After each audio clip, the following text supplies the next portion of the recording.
सैया भाई कोतवाल अब डर काहे का।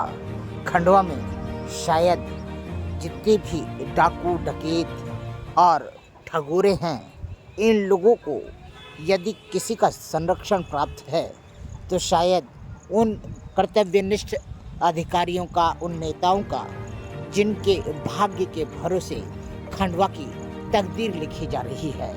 खंडवा में अभी भी जंगल हो या जमीन हो, यह सुरक्षित नहीं है। आम आदमी का जीवन तो अस्त व्यस्त है ही, साथ में इन बेचारी निशब्द जमीन जो कि कहीं आवाज़ नहीं उठा सकती, उन्हें कहीं पर भी यह ठेकेदार टाइप के लोग खोद कर जिस तरह से उसका उत्खनन करके दुरुपयोग कर रहे हैं, उस पर अभी भी कोई टोक लगाने वाला नहीं है। खनिज विभाग के अधिकारी अपनी टेबल कुर्सी छोड़कर कहीं जाना ही नहीं चाहते।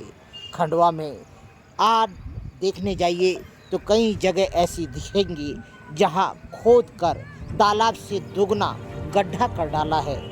कई जगह तो इस तरह की असामान्य स्थिति खड़ी हो गई है कि आदमी वाहन क्या पैदल भी नहीं निकल सकता।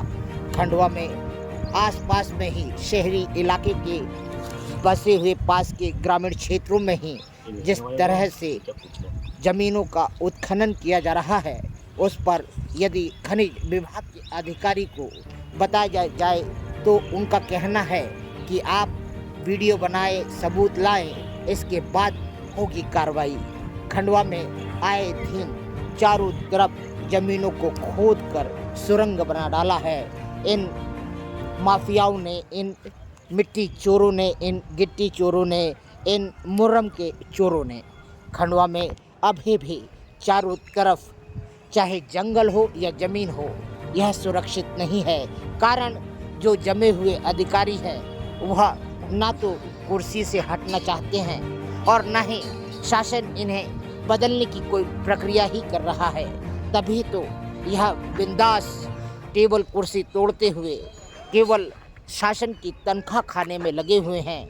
इनके पास में अभी भी कोई भी ऐसे ना तो जानकारियां हैं और ना ही इनके पास में ऐसे कोई रिसोर्सेस हैं जिससे पता लगा सके कि आखिर में यह जो मुर्रम है यह चोरी क्यों हो रही है। मानते हैं कि इसमें रॉयल्टी नहीं है, किंतु रॉयल्टी न होने पर भी शासन की जो महती भूमिका है, जिम्मेदारी है, उन जिम्मेदारियों को निभाने से वंचित हैं आज खनिज अधिकारी।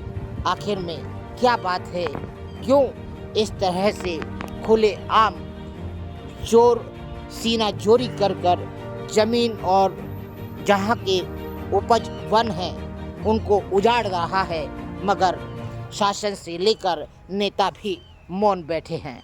अवैध उत्खनन को लेकर एक बात कहना अति आवश्यक है कि जितनी भी खंडवा में अवैध कॉलोनियां हैं और वैध कॉलोनियां भी हैं, उनमें अधिकांश अवैध रूप से इन्हें मुर्रम की भरपाई की गई है। उनसे ही यह चुरा चुरा कर इन शासकीय ज़मीनों से लाया गया है और भरा गया है।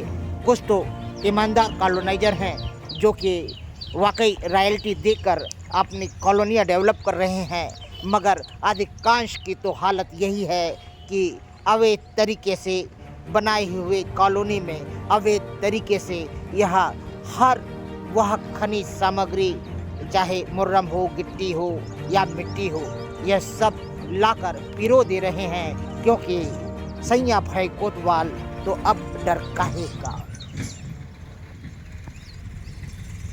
काका राम राम। काका आपका शुभ नाम? अशोक। अशोक काका, आप ये इस गांव में बहुत पुराने हैं, काफ़ी दिनों से रह रहे हैं और सिहाड़ा मथेला का ये हिस्सा है। तो ये जो पास में ये जो गड्ढा खोद रहा है ये है क्या? ये वो सरपंच बोल रहा था कि तालाब बनाइए। तालाब?